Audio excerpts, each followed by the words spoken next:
तक तुम ठुकराओ। ऐसा कदापि मत करना, ये पाप खड़ा हो जाएगा। क्योंकि किसी की जिंदगी का बंधन तुम्हारे शरीर से बंधा हुआ है, वो पालन करना तुम्हारा धर्म है। धर्म है, धर्म है, उसको कभी मत छोड़ना। लेकिन दूसरी शरण में जाने का मन कभी मत करना। अगर तुमने किसी तरीके से मन बना भी लिया है तो जीवन में कभी धोखा मत देना, ये अपराध बहुत बड़ा हो जाएगा तो मैं रुष्ट हो जाऊँ। सही कह रहे हो। वक्त तो समझ में आ रहा है। आ रही है।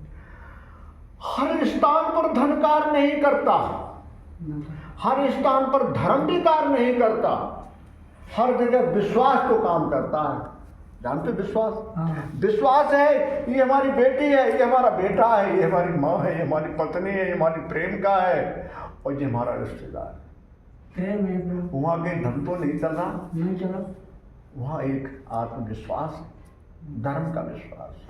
धन वही काम करता है, हमको इमारत बनानी है, वस्तु खरीदनी है, विवाह करना है, अन्य कोई कार्य करना है, या हमें किसी की सहायता करनी है धन के द्वारा, तो वहाँ धन ही कार्य करेगा।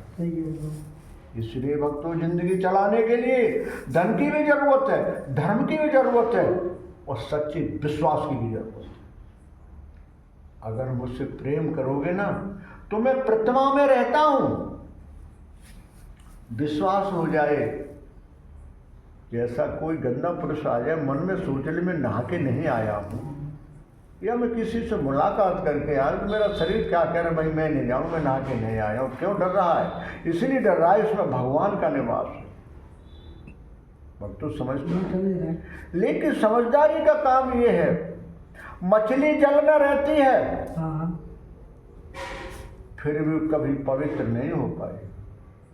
क्यों नहीं हो पाई? बड़ा अच्छी बात हो गई कि उसके जीव नहीं होती तो मेरा नाम कभी वो ले नहीं पाते। नाम से तो पवित्र होते हैं। नाम से क्या कृष्ण को तुम गले लगा लो, उससे प्यार कर लो, अगर उसके मुखार में से तुम्हारे शरीर के अंदर रूप रूप में अगर उसका नाम नहीं है तो तुम्हारे पास क्या है?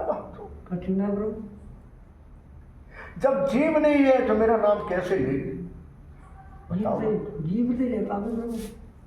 वैसे ही जीव है, एक जीव है, एक जीव है। ये हमारा शरीर तन एक जीव है, लेकिन किसके द्वारा कौन बोलता है? इसमें मेरा ही तो गुण बोलता है, मेरा शेष वही आके शरीर चलता है। क्यों बदल जाते हो? क्यों भटक जाते हो? ये संसार है, इस संसार को भटकना ही हमारा जीवन का अटकना है। और जानते हो कितनी बड़ी गाड़ी चली जा रही हो भक्तों, जरा सा उसमें आंट लग जाए तो कैसी खड़ी हो जाती है, अटक जाते हैं प्रभु। ऐसे ही हमारे भक्तों को गाली भी दी जाएंगी, झूठे इल्जाम भी लगाए जाएंगे, क्यों कि रुक जाए। अभी दिल पर असर मत करना। अगर मुझे सच्चा प्रेम चाहते हो तो कहने दो, कहने वाले कहते रह जाएंगे, लेकिन कछुआ धीरे चाल चलता, जानते हो, धीरे धीरे। मेरा स्वभाव क्या है भक्तों? जब काम पड़ता है, भक्तों की रक्षा करता हूँ, संसार को जब नष्ट करता हूँ तो कछुए जैसे पंजे फैला के संसार को फैला देता हूँ। और जब मेरा समय आता है सृष्टि को खत्म करने का तो कछुआ सारे अपने अंदर कर लेता है। बताओ भक्तों, कर लेता है? यही सृष्टि की रचना है। क्या कर सकते हो? क्या बल है तुम्हारे अंदर? कितना जी सकते हो तुम? क्या कर सकते? दूसरे के मन की बात नहीं जान सकते, तन के नहीं जान सकते। और मैं सब प्रकार की जानता हूँ। क्यों जानता हूँ? मैं स्वयं रहता हूँ, मेरा भाई रहता है।